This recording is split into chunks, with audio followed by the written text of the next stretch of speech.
అక్కడ 14 అజయంలో ఉండేది. సరే సరే సరే ఈసారి జనసేన తెలుగుదేశం రెండు కలిసి తెలుగుదేశం రెండు కలిసి వస్తున్నాయి.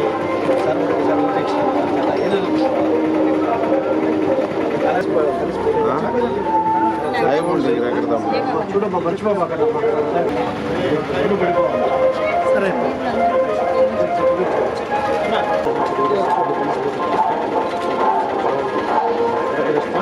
రౌడీజాలు కాదు అలాగే రేట్లు కానీ కరెంటు బిల్లులు కానీ అది ఇవన్నీ నివారించుకోవాలి. జనసేన తెలుగుదేశం కూడా చెప్పండి అక్క ఈసారి అంతేనా పోటీ చేస్తున్నాయి. అలా అభ్యర్థి ఎవరైనా మాకు ఒకసారి ఒక అవకాశం ఇవ్వండి మా ఈసారి. ఎందుకంటే ఇప్పుడు చూస్తున్నారు కదా ఇక్కడ పరిస్థితులు ఎట్టున్నాయో, పరిస్థితులన్నీ మారిపోయి ఉన్నాయి.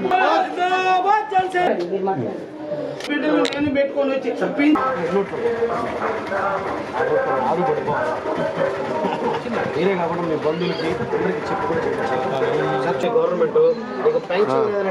అందరికీ నమస్కారం. ఈరోజు మనం జనం కోసం జనసేన కార్యక్రమంలో భాగంగా ఎన్టీఆర్ నగర్లోని ప్రాంతంలో ఇక్కడ పర్యటన చేస్తూ ప్రతి ఇంటికి పోయి వైఎస్ఆర్సీపీ కరపత్రాలు ఇచ్చి వైఎస్ఆర్సీపీ వల్ల జనాలు ఏ విధంగా ఇబ్బంది పడుతున్నారనేది వాళ్ళకి వివరిద్దామని చెప్పి మేము పోతుంటే అక్కడి నుంచి జనాలు వాళ్ళంతటా వాళ్ళే వచ్చి వాళ్ళ ఆక్రందనలతో మాకు ఇప్పటికే ఆరోగ్యశ్రీ ఉన్నా కానీ, మాకు పెరాలసిస్ స్ట్రోక్ తగిలినా కానీ, ఆరోగ్యశ్రీ ఉన్నా కానీ మమ్మల్ని పట్టించుకోని పరిస్థితి ఈరోజు ఈ గవర్నమెంట్లో ఉందని ఇక్కడ పాలకుల దగ్గరికి పోతుంటే వాళ్ళన్నీ పనులు చేస్తామని చెప్పి మాటలు చెప్పడం, ఒక అరగంట ఆగి రండి, రేపు రండి, ఎల్లుండి రండి చెప్పడం తప్ప ఎవరు ఎటువంటి వస్తువులు కల్పించలేదని చెప్పి ఒక కుటుంబం వచ్చి బాధపడుతుంది.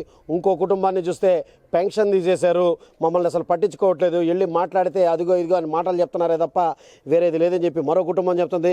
ఇంకొకరి దగ్గరికి పోతే కరెంటు బిల్లులు పెరిగాయి అంటారు, మరో దగ్గరికి పోతే కాయగూర రేట్లు పెరిగాయి అంటారు, ఇంకో దగ్గరికి పోతే నిత్యావసర సరుకుల ధరలు పెరిగాయి అంటున్నారు. మొత్తానికి ఈ గవర్నమెంట్లో చూస్తే ఈ 5 ఏళ్ల నుంచి పెరగడమే.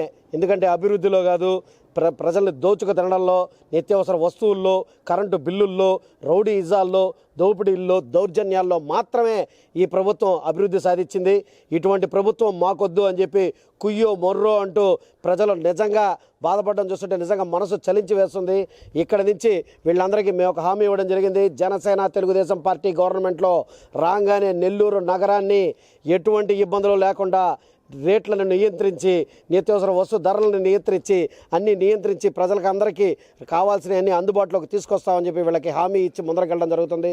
రానున్న రోజుల్లో పవన్ కళ్యాణ్ గారు, తెలుగుదేశం పార్టీ చంద్రబాబు నాయుడు గారు ఇద్దరి కలయికలో విజయ డంకా మోగించిన ఖాయం ఆంధ్రప్రదేశ్లో కానీ, ఇటు నెల్లూరు నగరంలో కానీ అని చెప్పి సవినయంగా తెలియజేసుకుంటూ సెలవు తీసుకున్నాను. జై హింద్, జై జనసేన. ఈరోజు జనం కోసం జనసేన అనే కార్యక్రమంలో మా నగరాధ్యక్షులు దుగ్గిశెట్టి సుజయబాబు అన్నతో కలిసి మేము ఈరోజు ఈ ఎన్టీఆర్ నగర్ ప్రాంతానికి రావడం జరిగింది.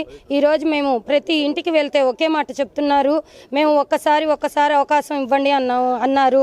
మేము అవకాశం ఇచ్చాము, కానీ ఈసారి అడగపోయినా మేము ఇంకా అవకాశం ఇవ్వము అని చెప్పి వాళ్ళు ఖచ్చితంగా చెప్తున్నారు. రాబోయే కాలంలో ఖచ్చితంగా జనసేన టీడీపీ ప్రభుత్వం స్థాపిస్తామని చెప్పి మేము తెలుపుతున్నాము. జై హింద్, జై జనసేన.